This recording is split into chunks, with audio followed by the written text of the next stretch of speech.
Hello, everyone, and welcome back to another episode of The Committee Reads. Wow, holy crap, my brain's farting super hard right now. Hey everyone, it's your host Alex Williams, and we're back with another committee read. Today we are reading match 134, Gigan vs. Red King by Lucas Saloper. I'm gonna let my good buddy KWCs start. Take it away, buddy. This is what 133 does to a person. Anyway, blaze from the sun is what warms every plant and animal on this earth.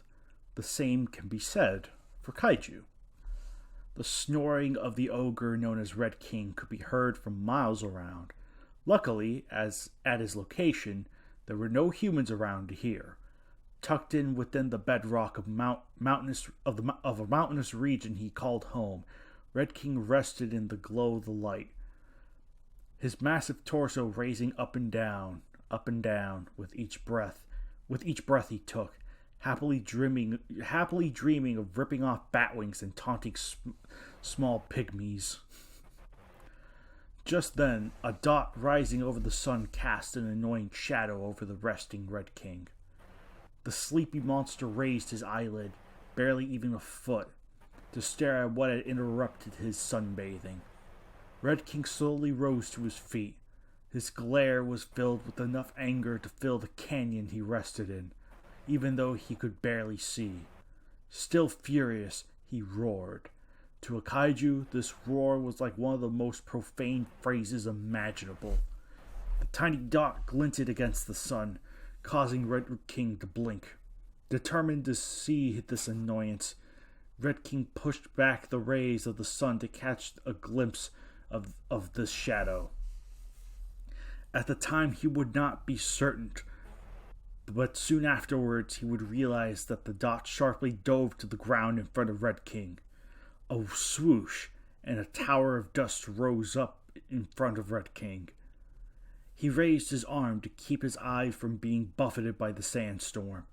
It would take almost 10 minutes for the smoke and dirt to completely reside, but it had cleared enough for Red King to see what the tiny dot was: the cyborg known as Gigan.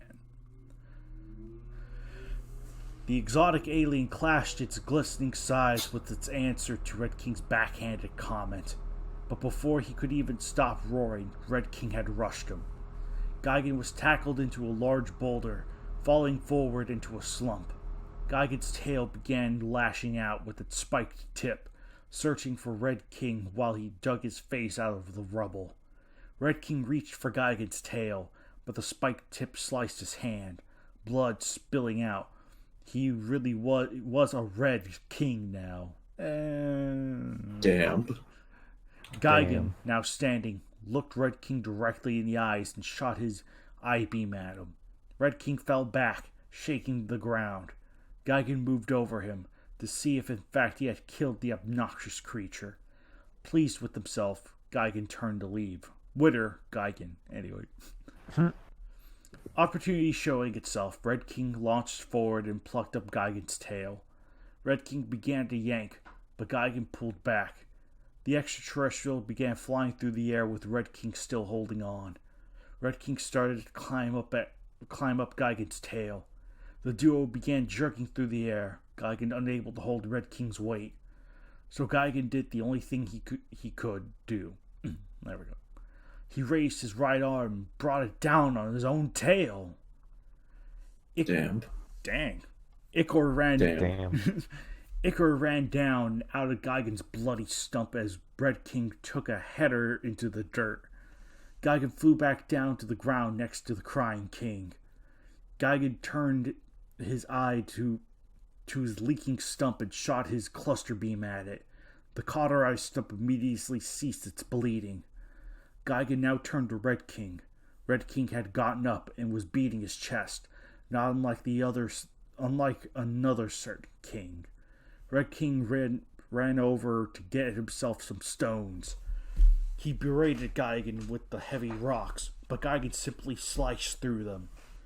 When Red King went to pick up more boulders, Gigan jumped and swung his scythe into his opponent's chest. Red King's chest sprayed like a hose onto Gigan. The cyborg wrapped his arms around Red King and started up his chest saw. Red King inched towards Gigan, then stomped his foot, jabbed him. Red King inched towards Gigan, then stomped his foot, jabbed him in the face, hard enough to turn him around, and punted him down into the mountain pass. Oh, down the mountain. Whatever. Nagoda. How many do I take? 6. Okay. Gigan tumbled all the way down for what seemed like miles. Probably was, considering this is the KWC. Charging close behind. When Gigan finally slowed at the edge of a cliff, he looked up at the speeding Red King. Red King had picked up so much speed that he could not stop. Red King tried to slow, but he kept rushing on. Gigan shrieked as the monster tripped over him and went flailing through the air. Gigan managed to swing his blade and caught hold of the edge. Red King swirled around in the air and hit the ground with an enormous thud. Gigan climbed back to the edge and looked down on the scene. Clouds of dust and rock rose from the spot Red King had landed. When everything had cleared, all that remained was a vast crater, dashed with Red King's blood, and in the very middle lay the mighty king himself. Winner, Gigan. Before he dared to fly down, Gigan shot down a cluster ray from his eye, down into the center of the hole. Red King stirred, but did not move. Within seconds, Gigan flew down to the hole next to his fallen adversary. Gigan then did something he rarely did for himself. He had a thought. Of course, it was not for himself, but for his creators. Why not make use of this earth creature to help defeat the more formidable ones? Gigan did not know how the Exilians would achieve this, but he just knew they could. He shot out both grappling cables from his arms and wrapped them around the dead Red King. Yeah, sure, use the dead guy as part of your army. Gigan turned and was about to fly when his arm pulled him into the canyon wall. He somehow had gained a retractable grappling cable feature. Oh, Red yeah, you're King totally had right. Red King had not yet been finished. Red King tore the cables from his flesh and swung Gigan into the side of the cliff.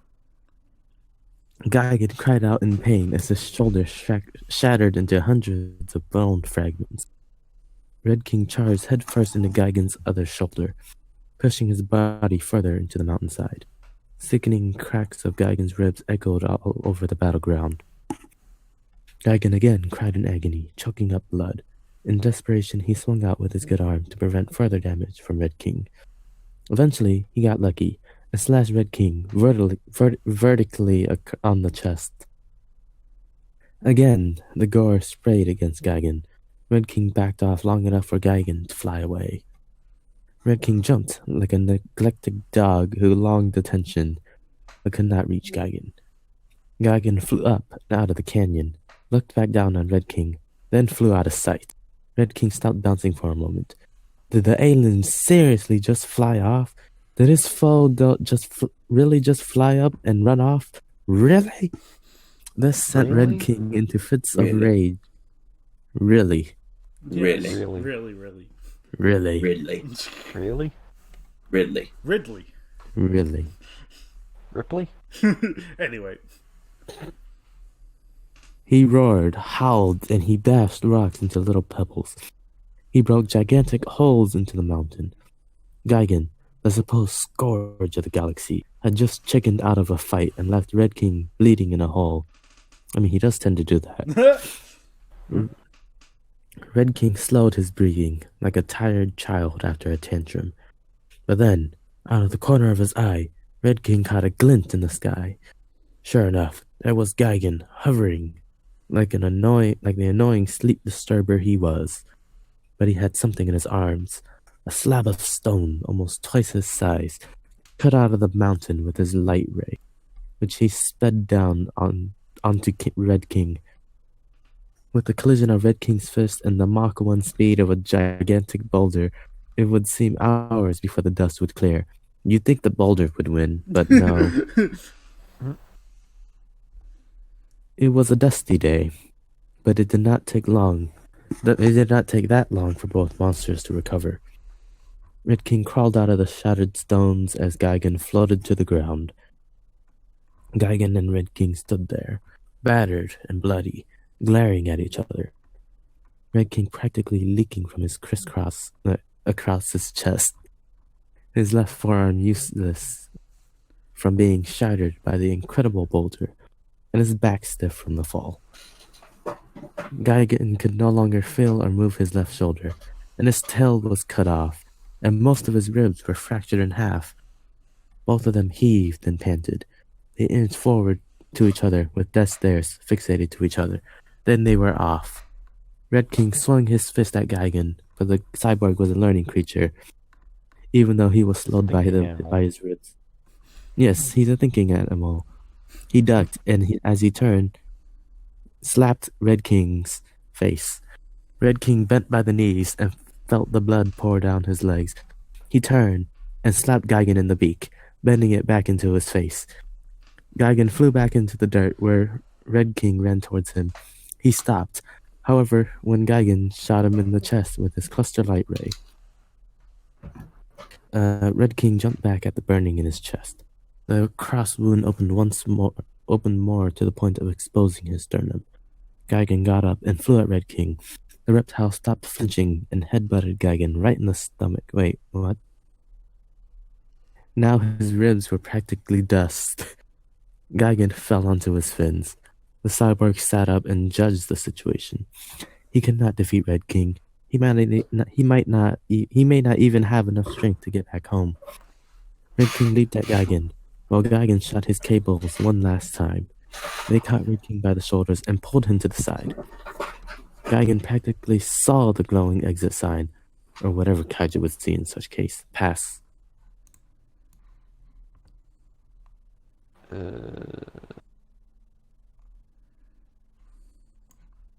Gigan rose out of the crater. It was over.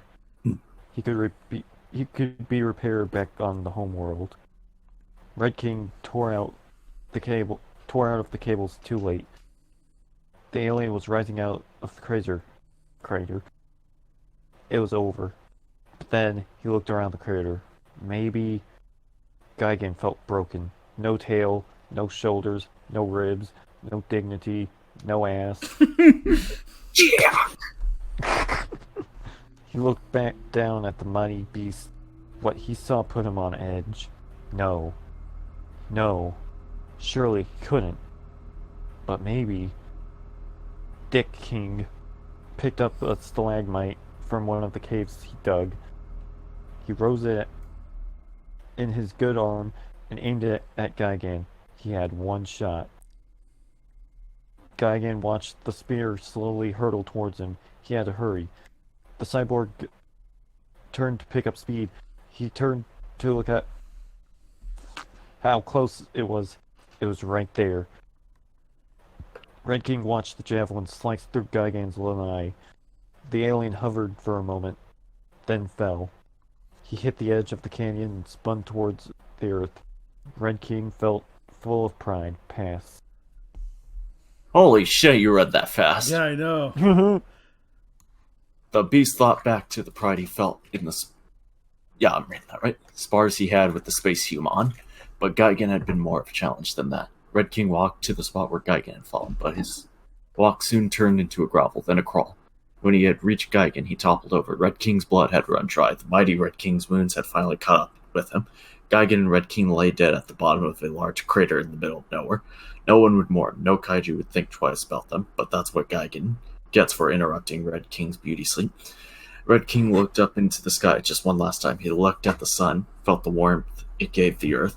On top of his prey, Red King entered the slumber, but not before saying, I hope my death makes more sense than my life. Somewhere in space, as Red King closed his eyes, so did another being, an angry being. The Exilian later closed his eyes and sighed. So, sir, is there something the matter? His yes man inquired. The man-child thought for a moment, then rose from his seat, pushing back tears of anger.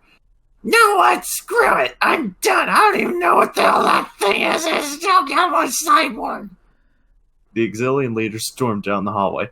Let's go harass more Lost Jedi lovers or something. They're all a bunch of social justice warriors anyway. Sir, Draw. do you need your chalky milk? Yes. That was great. Yes, because I'm also an incel. Winner, the incel. He turned and bashed Gigan into the beak, bending it back into his face. Okay, I have to remember to put that up here. God. Goddamn chair. Is that right, Mr. Patch? Oh, gosh. Come on, Patches. Say something to the microphone. Come on, buddy. You're making me Maybe look he like a doesn't wanna jackass read in these front of all my patches. friends. Come on, Patches. Otherwise, they're not going to believe you're real. Say something, buddy. Don't worry, Alex is just hallucinating. Alex, Anyway. are you okay? Come Are you on. talking to your imaginary cat again? Yep, the president. Anyway. Are you talking to Garfield again? Well, he is an orange cat, so. Hey, anyway. Yeah, Kaiju versus Red King, I think... this is just a minor nitpick when it comes to the repetition of names, but it's like Red King is just one of those names that is just like, you say it over and over again, it just doesn't quite roll off the tongue. You do kind of stumble on it a little bit. That could be just me, but I had a slightly harder time reading this one than normal just because of Red King's name. I don't blame the author for that. Mm-hmm. That's just the fundamental I flaw do. of the monster. So Just call him Dickhead sometimes. I know. I now see why you do that, though. Calling him Dickhead would be a lot easier. I'll just put it at that. Yeah, it is nice to see a match from Lucas Salabert. I think this is his second match, because I think he wrote Another it Salisbury steak. Didn't you do Gizor and Gabra? Yes, I believe so. I believe he did a match featuring Gazor. I think it was a 123. That was another one he did. Yeah, that's right. Yeah, this one's a decent, like, aside from my minor nitpick concerning Red King's name, this is a decent match. It has a decent setup, things are given a little bit of extra time to breathe, given the minimum requirement for a KWC. And it's like, oh yeah, the two do fight. And I kind of like the ending. I kind of like the fact that it's like, oh yeah, Red King gets Gigan with a stalagmite. That's nice. I like that. It's something a little different. And yeah, a surprising draw for the two of them. So that's also kind of a nice change of pace. That's what I'll say.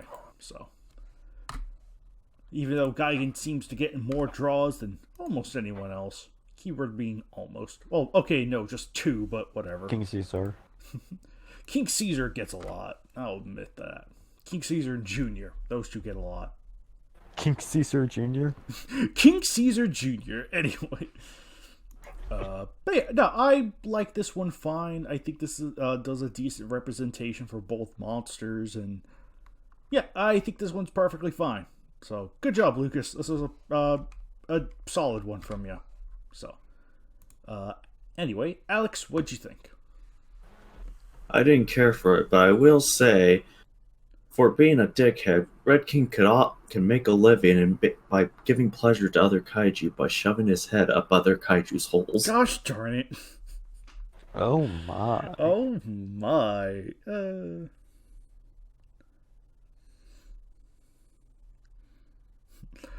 Nagoda, what'd you think of it? This went by fast. Did not expect it to go by so fast. Yeah, I know. Kind of did. It was fun. I guess. That's all I have to say. It was fun.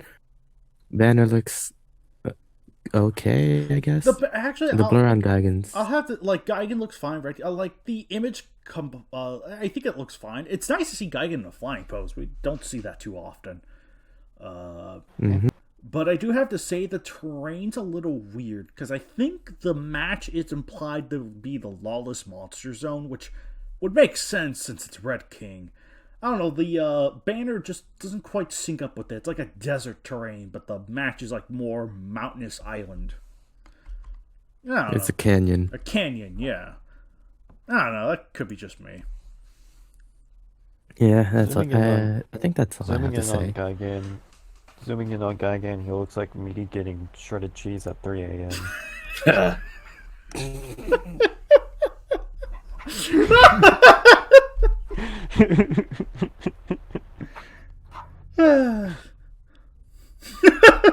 Think posted. Joe, did you have any like additional thoughts or whatever on the match? Or thought it was okay. Repetition of names are repetitious, but fun little fight.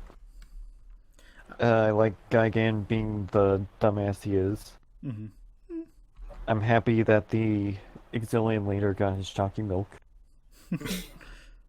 So he could cry about Last Jedi again. Yeah. Or the Rise of Skywalker. Oh no, wait. Never mind. Damn. Okay, SJW. With that said, this has been match 134. We'll see you guys next time for match 135. Till then, And remember to drink your chalky milk. Yes, drink your chalky milk. It's delicious.